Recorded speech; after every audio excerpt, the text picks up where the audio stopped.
own a nuclear site like that and walk away. Hanford has continued to be a site not only of national security importance, but also of frequent news coverage. Much less cheery news coverage over the years, but all about that same site. The first official calculations of radiation exposure around Hanford in the late 1940s took many by surprise. The levels announced today by a government-appointed study group were high. Radiation is measured in rads, 1 rad equal to about a dozen chest x-rays. The new study calculates that more than 13,000 people got doses of at least 33 rads, the same as 400 chest x-rays.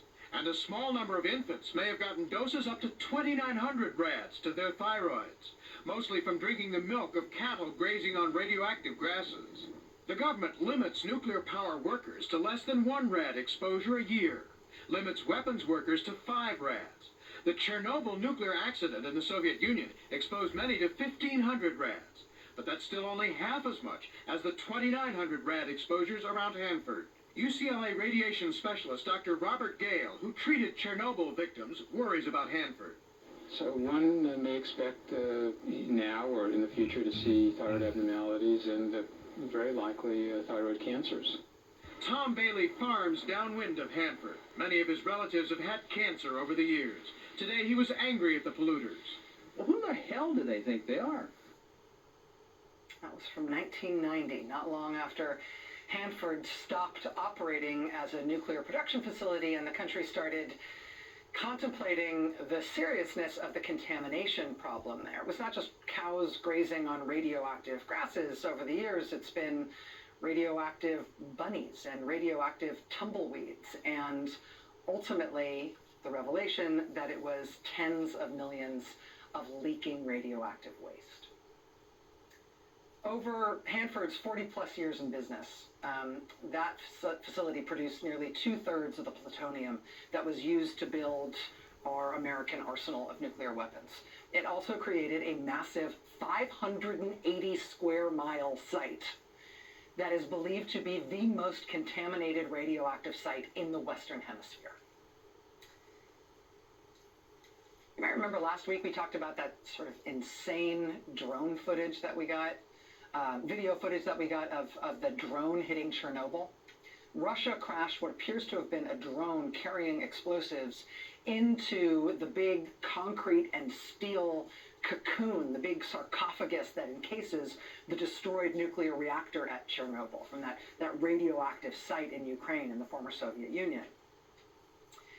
That site from Chernobyl, they've got that reactor encased, actually has sort of a twin in Hanford. Hanford has also built those same kinds of protective casings, that same kind of reinforced sarcophagus or cocoon around their dead, destroyed reactors. And the point of those very eerie structures is to contain the radioactivity inside those destroyed nuclear sites, until sometime in the future they maybe cool off some, and hopefully by then we'll have better technology for handling so much waste and debris that is so radioactive. In August 1976, there was an explosion at one of the buildings at Hanford, and that building where that explosion happened was so radioactive that they could not open it up to start cleaning it until 29 years after the explosion. Happened in 1980. The room where it happened was sealed in 1989. They didn't open it up to start cleaning it until 2005. I don't know what your job is or what the hardest job is that you've ever had. But I'm going to venture a guess that none of us have any envy for the American heroes who do the work of suiting up into hazmat suits and respirators and entering those facilities at Hanford. And handling the tens of millions of gallons of radioactive waste that is currently leaking out of those underground tanks that date back to the 1940s. Mostly what they're trying to do now is vitrify it. You know the word vitrification? It means to turn something into glass. They're trying to turn much of the radioactive waste at Hanford now into glass in these massive vitrification plants, because they're hoping that if they turn it into glass, it won't leak again when they bury it, because it won't seep, because it's glass. I mean, one of the things we have to do as a country is manage that mess that we made at that site. We're, sure, we needed all that plutonium, okay, but in making it, we really did create the most contaminated radioactive site in the Western Hemisphere, which happens to be in an inhabited U.S. state, right in the middle of our country, right? And so that work, that terrifying, painstaking, very difficult, very expensive work just has to be done. Radioactivity does not clean itself up.